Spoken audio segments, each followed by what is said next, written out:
Hello everybody, what's going on? Jerome here, and today I have for you guys some awesome Bloons Tower Defense 5 gameplay. Now before I begin, I want to have you guys go over and perhaps check out my friend's website, dml.fm. The link's always in the description for you guys to check out. It's an awesome new music website, and honestly, I think he's done a great job with it, and I want you guys to go check it out. So what you can find over there is 100% free and legal songs, and basically they update it every single day, so it's really awesome. You get all this awesome new music, things like that, completely free, and they do all different types of rap, electronic, techno, you name it basically, they have it on there, and they mostly focus on the electronic, house, indie, and mashup section. So basically what that means is, they'll take popular songs, they'll mash it up, or perhaps even unpopular songs you never heard of and put it on there. So basically I always like to use it and whenever I want to find out new music, and it's definitely a way for you guys to explore all different types of music, and especially into those electronic realms. So go check it out, it's an awesome website, and before I just keep on going, I want to say we're going to be doing January 30th, 2012's challenge Mount Magma on easy. So once again, go check out that website, it's awesome, and I really just want to help my friend out, so I'd really appreciate it if you guys could do that for me. Thank you.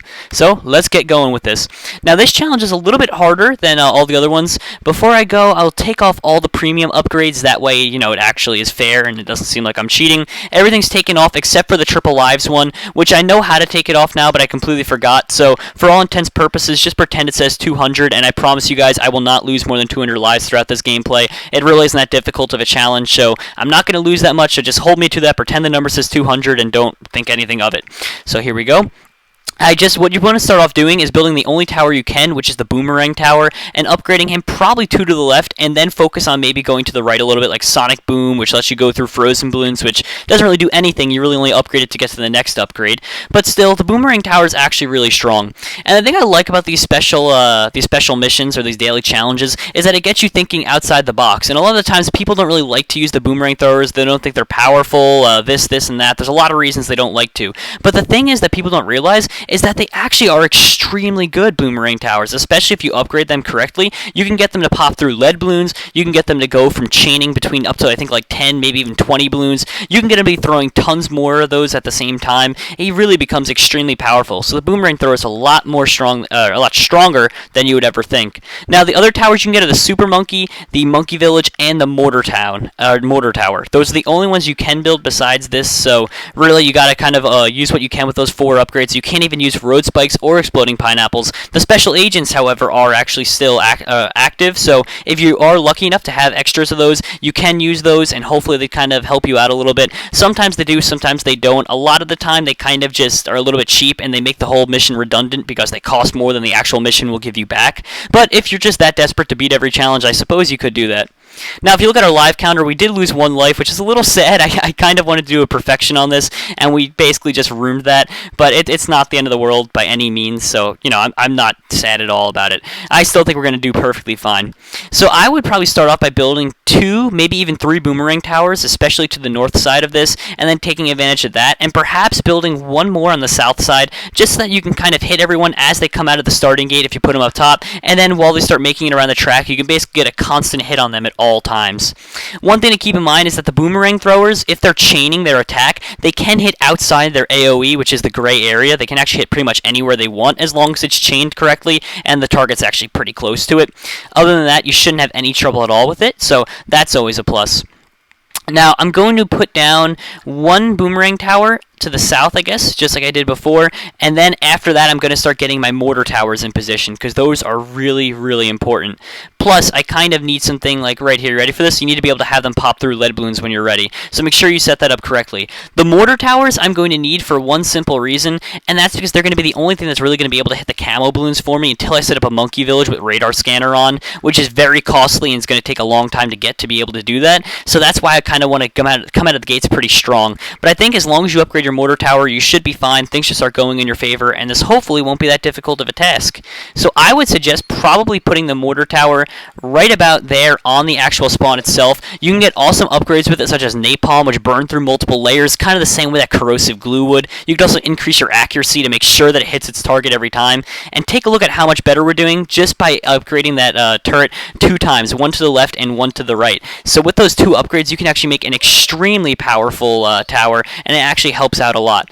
So here we go. Our next up we can get is Napalm, the one that, as I said before, it can go through different layers of the balloon, or you can get Heavy Ordnance, which makes it a bigger AoE. I would probably choose Heavy Ordnance first, to be honest with you guys, because in these earlier rounds, you don't really need the Napalm and anything like that, so I would highly suggest that first off.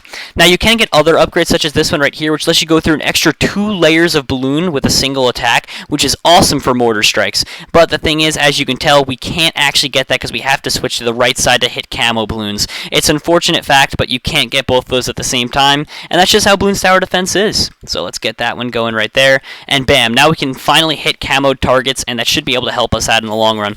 So I think I should probably focus right now on getting a either Super Monkey, or I may want to get a Monkey Village online. Both of those are very important to me because they'll allow me to, the Super Monkey will allow me to basically kill anything in sight. The Monkey Village will allow me to upgrade to allow me to hit camo balloons, and that's always very important.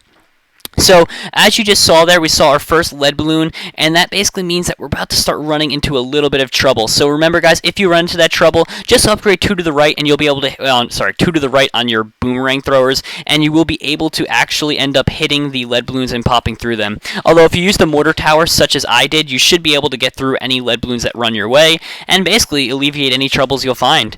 Here we go. Now these guys right here, the regenerative balloons, are a little bit difficult to hit. I don't like them when you don't have that many like glue towers, because the glue towers are definitely important for taking out any regenerative balloons. But as long as you hit them with enough firepower, they should be able to pop early on, and that's really important to do. So we're actually almost to the point where we got radar scanner on, so we can hit any kind of camoed balloon, which would be excellent for us. And then we should probably just focus going straight on into our Super Monkey upgrades. That is probably the smartest move that we can do. Although you don't have to follow that, it definitely is something that I would highly suggest. So here we go, just about at it.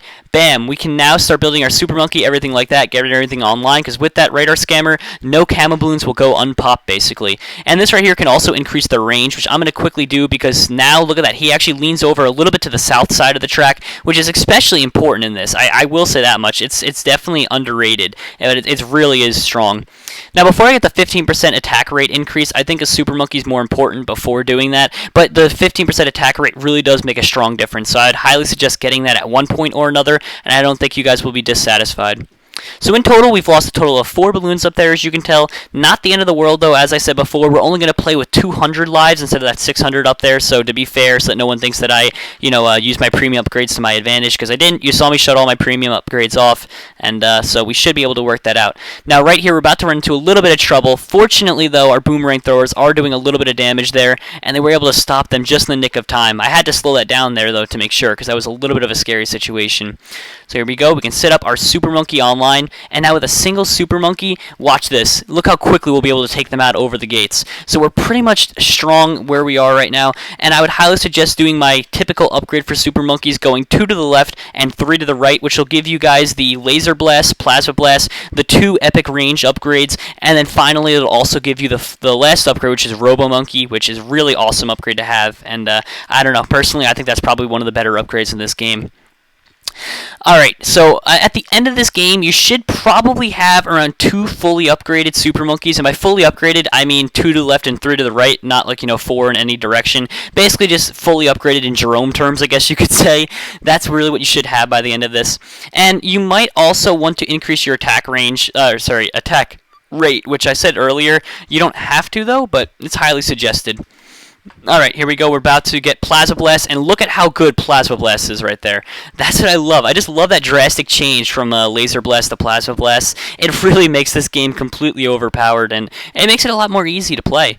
Okay, so we have to get Epic Range upgrade now. Look at that, we can hit the whole entire track. That's the one thing. People complain about this map, and it's rated as a hard map. The thing is, it's really not that difficult at all. The spiral shape in the middle allows you to place a tower almost anywhere, and as long as you increase its range, you can kind of take advantage of it and hit people from anywhere on the map. So, as far as people complaining about it, I don't really understand why, because it typically is one of the easier maps out there. I will say that much. At least for me personally, I find this to be a lot easier than some of the other ones out there. In fact, I honestly, there's one map that I love, but it's so difficult, and that's the one that takes place in the ocean. It has like an archipelago map where you can only put towers in like certain places. If anything, that should be a hard map, and this should probably be ranked as a intermediate. Kind of switch those two out.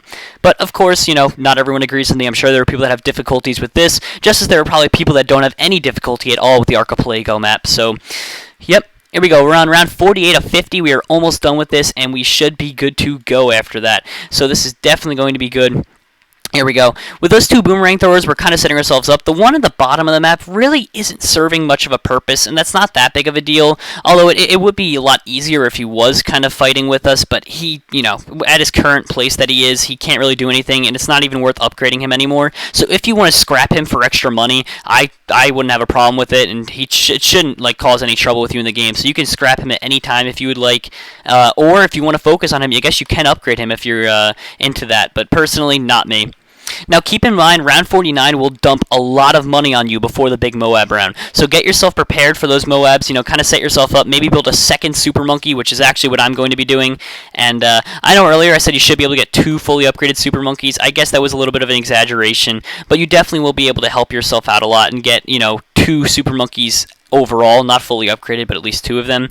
And even if you just get this one Laser Blast here, you kind of set yourself up nice. So here we go. You ready? This is what I meant by you should sell it. If you sell him off, you can upgrade to Laser Blast on your Super Monkey, and then just get prepared for the final battle. So there we go. Look how quickly they can take out that Moab balloon. Only about 1 more to go after this, maybe 2, and then we are set. So here we go. They're coming out of the gate, and just take a look at that. They can't even make it out of their spawning area. Well, anyway, guys, that's it. Thank you all for watching. Hope you all enjoyed. And if you could, once again, guys, go check out my friend's website. He'd appreciate it, I'd appreciate it, and I think he would definitely like to have you guys aboard there. Plus, I'm pretty sure you guys will like the music there. Posting new music every day, it's a good way to explore. Anyway, guys, thank you all for watching. Once again, hope you all enjoyed, and have a good night.